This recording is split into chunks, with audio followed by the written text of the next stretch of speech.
sobretot m'agrada fet a la planxa, al vapor, bullit, fet d'una manera senzilla, perquè trobo que el peix quan és bo i si és fresc no cal fer-li gaires coses. Ara bé, també admeto que hi ha uns guisadets de peix que són una passada. Per exemple, els clàssics suquet de peix, suquet de rap, per exemple, que no us penseu, és complicat de fer. Primer s'ha de fer el rap enfarinat i fregit.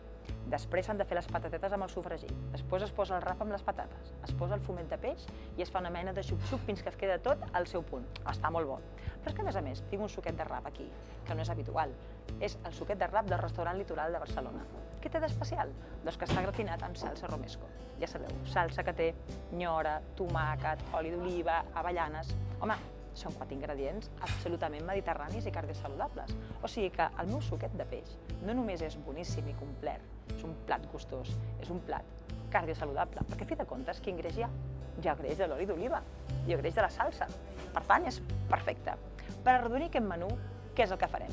Doncs mireu, primer jo us suggereixo un bon gaspatxo, tomàquet, el suquet de rap i per acabar una macedònia de gerds i pinya o una macedònia de gerds, pinya i préssec de vinya, què us sembla?